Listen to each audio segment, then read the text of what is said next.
আজকের গল্পের নাম রামখেল তিলক সিং, লিখেছেন সুখলতা রাও। এক মুদির এক মেয়ে ছিল। মুদি সকলের কাছে গল্প করে বেড়াতো যে আমার মেয়ে যেমন কাজ করে তেমন আর কেউ পারে না।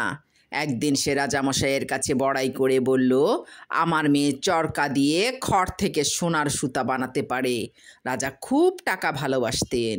কথা শুনে তিনি বললেন, সত্যি? তাহলে তোমার মেয়েকে কাল আমার বাড়ি নিয়ে এসো। মুদি তো ভারী মুশকিলে পড়ল। সত্যি সত্যি করে কি আর খড় থেকে সোনার সুতা হয়? মুদি শুধু বড়াই করবার জন্য ও কথা বলেছিল, কিন্তু রাজামশাইয়ের হুকুম, কাজেই এখন আর কি করে। পরদিন সে তার মেয়েকে নিয়ে রাজার বাড়ি গেল। রাজা সেই মেয়েকে এক ঘরে নিয়ে গেলেন। সে ঘর ভরা কেবল খড়, আর এক কোণে একটা চরকা আছে।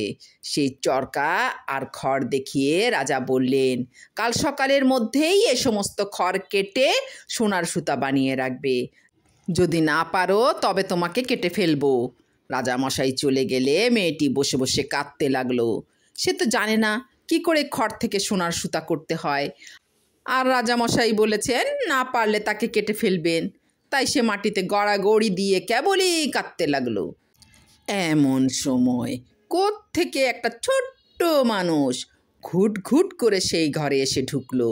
তার চেহারা এমনই যে দেখলে না হেসে থাকা যায় না। 1 হাত লম্বা মানুষটি, রোগা রোগা হাত পা, মস্ত বড় পেট আর লম্বা দাড়ি। সে এসে মুদির মেয়েকে বলল, তুমি এত কাঁদছো কেন? তোমার কি হয়েছে?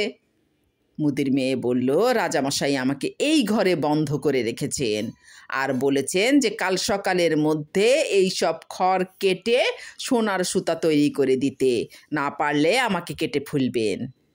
খড় থেকে কি কখনো সোনা হয়? তা তো আমি পারবো না, কাজেই রাজা আমাকে কেটে ফেলবেন। সেই বামন এই কথা শুনে বলল, আচ্ছা, যদি আমি এই খড় সোনা করে দিতে পারি তবে আমাকে কি দেবে? মেয়েটি বলল, আমার গলার হার দেব। তখন বামন চরকা নিয়ে বসলো।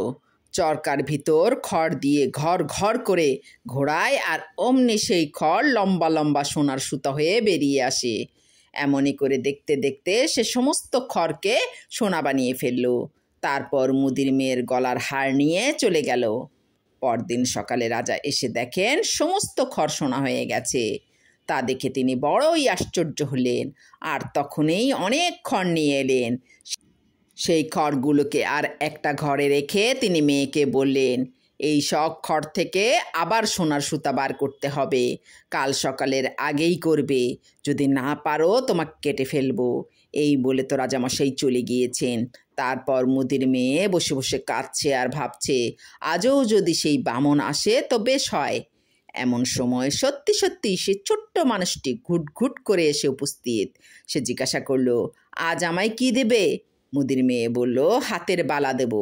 অমনি ঘর ঘর ঘর চরকা ঘুরোতে লাগলো, আর দেখতে দেখতে সেই ঘর ভরা সমস্ত খড় চকচকে সোনার সুতা হয়ে গেল। তারপর বালা নিয়ে বামন চলে গেল। রাজা এসে সোনা দেখে ভারী খুশি হলেন। তারপর আরও ঢের বেশি খড় এনে আরও বড় একটা ঘর ভরে দিয়ে মুদির মেয়েকে বললেন, আজ রাত্রের মধ্যে যদি এই খড় থেকে সোনা বানাতে পারো তবে তোমাকে আমার রানী করব, আর যদি না পারো তবে মেরে ফেলবো। রাজা ভাবলেন, মুদির মেয়ে হলে কি হয়, খড় থেকে কেমন সোনা করে দেয়, একেই রানী করব, আর দিন রাত কেবল খড় কাটাবো। বাহ, আমার কত সোনা হবে। সেদিনও মুদির মেয়ে ভাবছে, যদি বামন আসে তো বেশ হয়। আর বামন অমনি এসে উপস্থিত। বামন বলল, আজ কি দিবে? মুদির মেয়ে বলল, আর তো আমার কিছু নেই। বামন বলল, আচ্ছা বলো, তুমি রানী হয়ে তোমার প্রথম ছেলেটি আমাকে দিবে কিনা? খড় তো কাটতেই হবে, সোনা তো বানাতেই হবে, তা না হলে তো কেটেই ফেলবে। কাজেই মুদির মেয়ে বলল, হ্যাঁ দিব। তাই সেদিনও বামন সমস্ত খড় কেটে সোনার সুতা বানিয়ে দিল, আর যাবার সময় বলে গেল, মনে থাকে যেন। তারপর রাজা এসে দেখলেন সত্যি সত্যি তার সব খড় সোনা হয়েছে। দেখে আর তার খুশির সীমাই রইল না। তিনি তখনই পুরুত ডাকিয়ে ঢাক ঢোল বাজিয়ে মুদির মেয়েকে তার রানী করে ফেললেন। কিছুদিন পর রানীর একটি সুন্দর ছেলে হলো। এতদিনে সে বামনের কথা রানী প্রায় ভুলেই গিয়েছেন, কিন্তু বামন তাকে ভোলেনি। একদিন সে হঠাৎ রানীর কাছে এসে বলল, মনে আছে তো, এখন তোমার ছেলে দাও। রানীর মাথায় তো আকাশ ভেঙে পড়ল। তিনি কত কিছু দিতে চাইলেন, সে কিছুতেই রাজি হলো না। সে বলল, ছেলেটি চাই, তাছাড়া আর কিছুতেই হবে না। তখন রানী ভয়ানক কাঁদতে লাগলেন। তার কান্না দেখে বামনের মনে একটু দুঃখ হলো। সে বলল, আচ্ছা, যদি 3 দিনের মধ্যে আমার নাম বলতে পারো তবে তোমার ছেলেকে নেব না। এই বলে বামন চলে গেল। অমনি রানী করলেন কি, যত রকমের বিদঘুটের নাম আছে সব নাম জানবার জন্য চারদিকে লোক পাঠিয়ে দিলেন। তারপর দিন বামন এসে জিজ্ঞাসা করল, বলো তো আমার নাম কি? রানী বললেন, তোমার নাম কালু। বামন মাথা নেড়ে বলল, হলো না। তবে কি কানাই? বামন হাসতে হাসতে বলল, না না, হলো না, আবার কাল আসবো। তারপর দিন বামন এসে আবার বলল, বলো তো আমার নাম কি? রানী বললেন, হয় গদাধর না হয় পাঁচু, নইলে মানিক। বামন বলল, হো হো, হলো না, আবার কাল আসবো। আর একদিন মোটে বাকি আছে। রানীর মনে ভারী ভয় হয়েছে। বামনের কি নাম তিনি কি করে জানবেন? তিনি নামও বলতে পারবেন না, কাজেই ছেলেকেও দিয়ে দিতে হবে।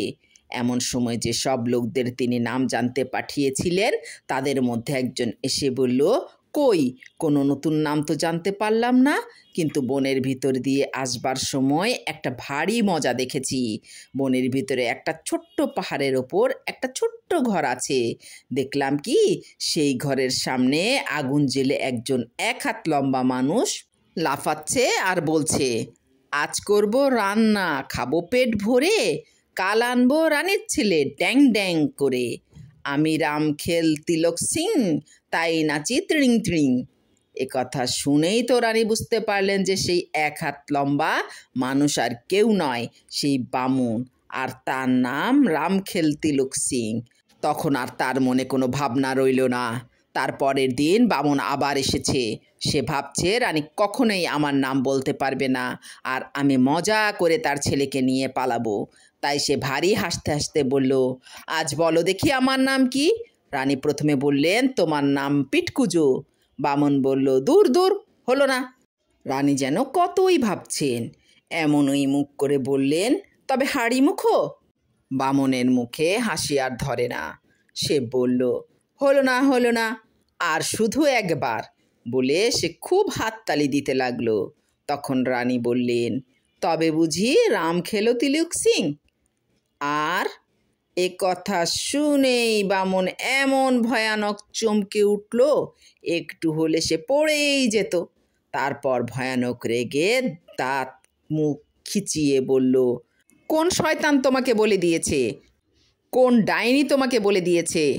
এই বলে সে 2 হাতে মাথার চুল ছিঁড়তে ছিঁড়তে সেখান থেকে চেঁচিয়ে ছুটে পালালো।